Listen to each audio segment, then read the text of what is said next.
Hello friends, welcome to Physics Universe. Now today our topic is Standard 12 Chapter 2 2.5 Potential due to a system of charges. तो यहाँ पे system of charges की बात की है।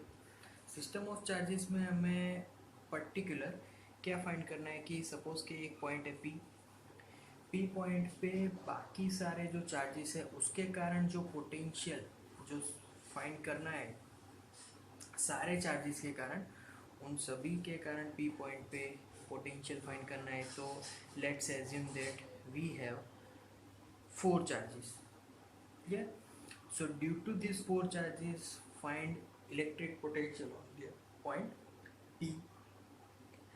Okay, named it as it is vector q1, vector q2, q3 and q4. सो अगर कोई भी पॉइंट पे चार्ज पोटेंशियल फाइंड करना हो तो हमें डिस्टेंस पता होना चाहिए, क्योंकि पोटेंशियल की जो जनरल फॉर्म है that is v is equal to K Q upon R. Clear? So draw the distance P to Q one, P to Q two, P to Q three and P to Q four. Clear? So first of all this is r1 distance, this is r2, r3 and r4. Clear? Okay. Now potential due to q1 on point P. तो potential due to q1, so that potential we name it as v1. So v1 is equal to kq upon r1. But यहाँ पर due to q1 on p, on by का अगर ratio रखना है तो on p है तो p1 लिखना। Clear? v2 is equal to kq upon r p2. Similar, v3 is equal to kq upon r p3 and v4 is equal to kq upon r p4. Clear? Okay. Now यहाँ पर चार charges के कारण p point पे हमने electric potentials लिख लिए। अब हमने आगे भी पढ़ा था कि जब कभी भी बहुत सारे चार्जेस हो और इलेक्ट्रिक फील्ड फाइंड करना हो तो सुपरपोजिशन प्रिंसिपल, बहुत सारे चार्जेस हो और एक पॉइंट पे फोर्स फाइंड करना हो तो भी सुपरपोजिशन प्रिंसिपल। तो यहाँ पर भी एक पॉइंट पे बहुत सारे चार्जेस के कारण पोटेंशियल फाइंड करना हो तो वैसे ही total potential V is equal to V1 plus V2 plus V3 plus V4. Clear? So putting all this equation into here common terms, but यहाँ पे KQ1, Q2, Q3 and Q4 are there. So common term is nothing but only K. So Q1 upon RP1 plus Q2 upon RP2 plus Q3 upon RP3 plus Q4 upon RP4. Clear? Okay. Now ये जो पूरी term हो गई वो तो चार charges के कारण पोटेंशियल फाइंड किया हमने, but if we have n number of charges then what is the formula? n number again k common into the bracket q1 rp1, यहाँ से q2 rp2 और आगे जाके last charge is nth charge, so qn rpn. Clear? Okay. ये तो potential हो गया है, potential due to n number of charges whenever in the system. अब ये जो पोटेंशियल है उसको अगेन हम लोग जैसे करते हैं शॉर्ट फॉर्म में लिखना है तो total potential V is equal to k sigma Q I upon R P I. ना what is I?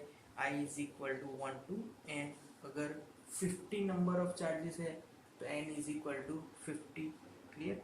So this is the short form of electric potential formula. अब यहाँ पर पोटेंशियल ड्यू टू चार्जेस हमने यहाँ पे simply find कर दिया, but यहाँ पर एक एग्जांपल लेते हैं. सपोज कि हमारे पास एक शेल है, that shall have charge small q. Clear? उसको सेंटर से डिनोट करेंगे तो दैट इज O, सेंटर. अब शेल के बाहर के एक पॉइंट पे हमें पोटेंशियल फाइंड करना है. That point denoted as capital P. Now distance from this center to that P point, suppose it is small r. So अगर ऐसे सिचुएशन में पोटेंशियल फाइंड करना है तो कौन सी फॉर्मूला होगी? तो हमने आगे भी पोटेंशियल, हमने आगे इलेक्ट्रिक फील्ड की फॉर्मूला ली थी. Electric field in this proper example that will be E is equal to K Q upon R square. तो सिमिलर अगर बार का कोई पॉइंट होगा और पोटेंशियल फाइंड करना है तो V is equal to K Q from this origin center to that point, which point we have to find potential. So kq upon r will be there. So this is the example of outside point. Clear? But what for inside point? अगर inside point पे potential find करना आया तो फिर क्या होगा? तो अगर यहाँ पे suppose के हमारा जो inside point है, अगर उस पॉइंट को मैं P डैश नाम दे देता हूँ. क्लियर? दूसरी बात कि ये जो हमने शेल लिया है, that shell radius is capital R, denoted as capital R. तो इनसाइड पॉइंट में हम लोग ये जानते थे कि जब इलेक्ट्रिक फील्ड था तो इलेक्ट्रिक फील्ड में इनसाइड पॉइंट पे always electric field will be zero. So potential भी इलेक्ट्रिक फील्ड पे डिपेंड करता है. तो इलेक्ट्रिक फील्ड अगर जीरो होगा that means the potential inside all the points are same and that formula is V is equal to K charges Q on the cell upon capital R. Clear? तो ये formula होगी potential की. Why? Because inside point पे we know that electric field will be zero.